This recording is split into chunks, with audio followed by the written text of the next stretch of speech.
What if I told you there's a secret that separates the wealthy from everyone else? It's not about working harder, being smarter, or getting lucky with a winning lottery ticket. It's a quiet, invisible force that Albert Einstein himself supposedly called the eighth wonder of the world. Imagine two friends, Sarah and Tom. Both are 25. Both decide to put just $200 a month aside for their future. They put their money in these two identical wallets. Sarah's wallet has a secret power, a kind of financial magic. Tom's wallet doesn't. It's just a normal wallet. For the first few years, nothing looks different. Their balances are almost identical. Tom even thinks he's doing pretty well. But then, something strange begins to happen. Sarah's wallet starts to get heavier, faster. By the time they're ready to retire at 65, Tom has saved a respectable $96,000. Not bad. But Sarah, she has over $750,000. That's not a typo. $750,000. What was the magic in Sarah's wallet? It's a force called compound interest. Some people harness it and build fortunes. Others ignore it, like Tom, and end up paying a massive price in lost opportunity. Today on MindFuel Sessions, we're not just going to define compound interest. We're going to unlock it. I'll show you what it is, why it feels impossibly slow at first, and the exact practical steps you can take to make it work for you, starting today. Stick around until the end, because I'm also going to reveal the 3 hidden enemies of compounding that can rob you of your wealth without you even noticing. Once you understand this, you will never look at your money the same way again. Let's dive in. Firstly, let's demystify this. Compound interest sounds like something from a boring finance textbook, but the idea is actually incredibly simple and beautiful. Imagine you plant a seed.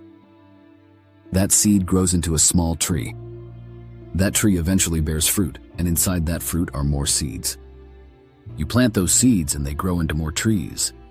Before you know it, you don't just have one tree. You have an orchard. And that orchard is producing more seeds than you know what to do with. That's exactly how compound interest works. It's not just earning interest on your initial money, what we call the principal. It's earning interest on the interest. Your money starts having babies. And then those babies grow up and have their own babies. It's exponential growth. Let's compare this to its boring cousin, simple interest. With simple interest, only your original seed, your principal, ever earns money. If you invest $1,000 at 5% simple interest, you get $50 this year, $50 next year, and $50 every year after that. Predictable, but slow. Your forest never grows beyond that first tree. With compound interest, that first $50 you earn gets thrown back into the soil. The next year, you're not earning interest on just $1,000. You're earning it on $1,050.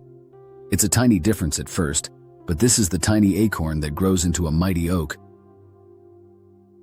Let's say you start with $1,000 earning 5% interest. In the first year, 5% of $1,000 is $50. Simple enough. Your new total is $1,050. Now, this is where the magic starts.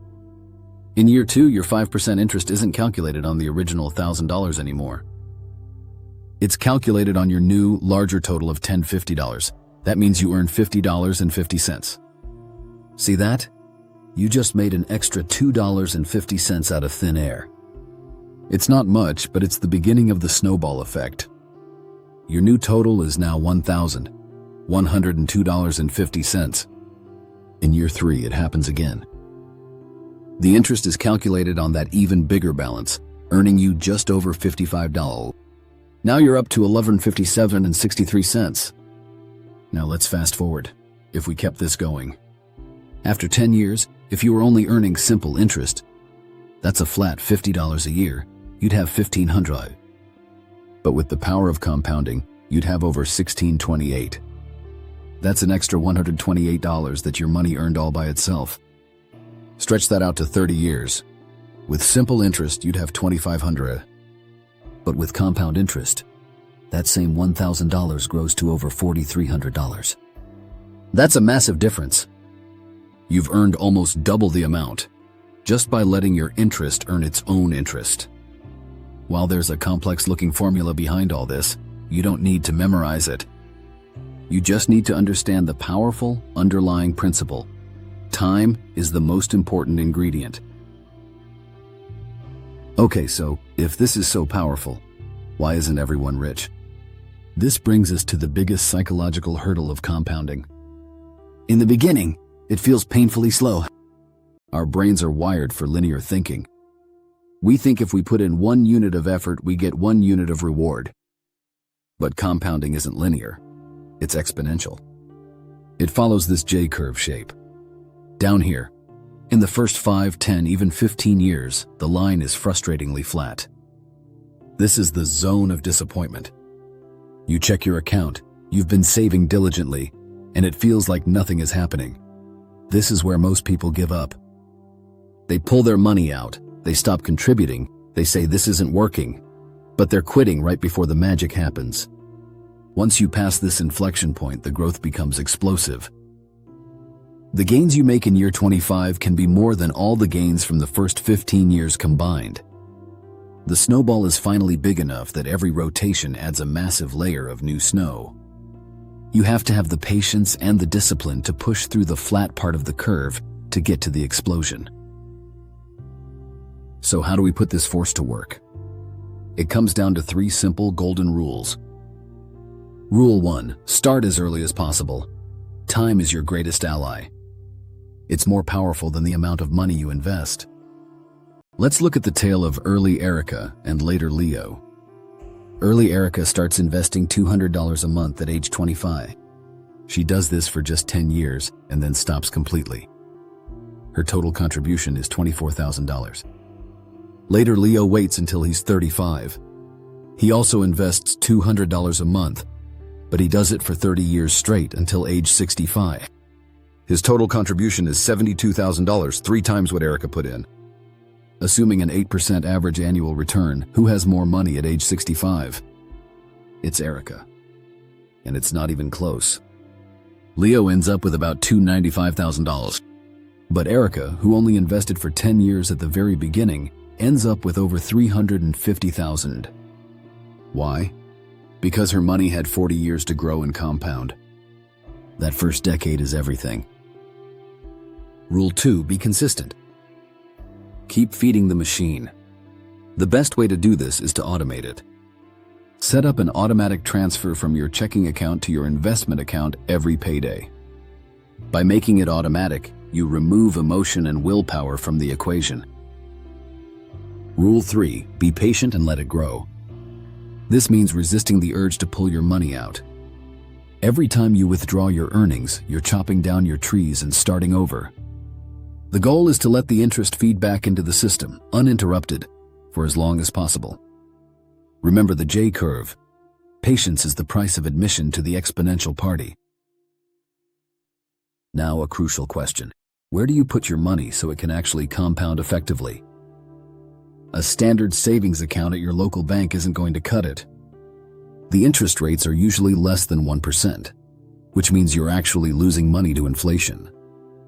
To get the kind of returns we're talking about, in the 7–10% average range, you generally need to look at investing.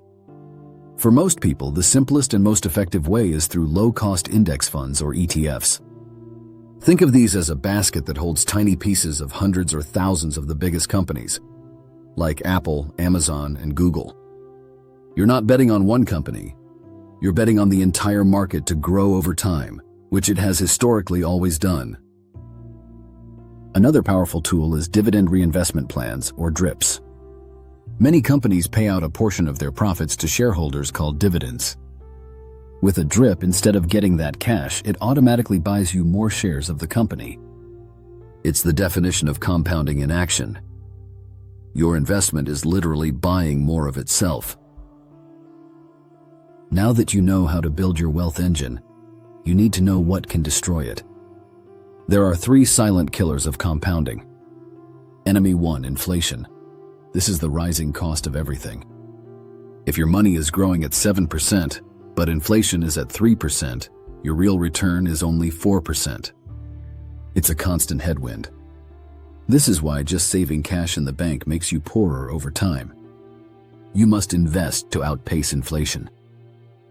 Enemy 2, fees. Investment funds charge fees. A fee of 1% might sound tiny, but over 30 or 40 years, that 1% can consume up to a third of your potential earnings. It's like having a small leak in your bucket. At first, it's just a drip, but eventually the bucket is half empty. Look for low-cost funds, typically those with expense ratios under 0.2%. Enemy 3, taxes. The taxman wants his cut. Every time you sell an investment for a profit, you'll likely owe capital gains tax, which reduces the amount of money you have left to compound. This is why tax-advantaged retirement accounts like a 401k or Roth IRA in the US or a superannuation account here in Australia are so incredibly powerful. They let your money grow in a tax-sheltered environment, supercharging the compounding effect. So maybe Einstein really did call it the eighth wonder of the world, or maybe it's just a great story. But the truth of the principle is undeniable. Compounding is the fundamental difference between money that just sits there, slowly losing its value, and money that works for you, day and night, while you eat, sleep, and live your life. Most people dramatically underestimate what they can achieve in 20 or 30 years, and they dramatically overestimate what they can achieve in 1.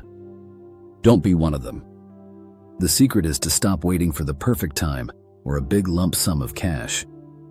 The secret is to start small, start now, and let time do the heavy lifting. Plant your seeds. Water them consistently, and have the patience to watch your forest grow. If this session gave you a new perspective on your money, do me a favor and hit that like button. It really helps the channel. And subscribe to MindFuel Reads for more deep dives into the ideas that shape our lives. Now for your part, I want you to join me in the comments.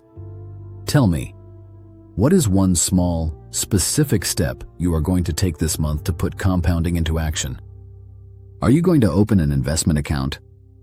Automate a $20 transfer? Just by writing it down, you're making a commitment. Thanks for watching.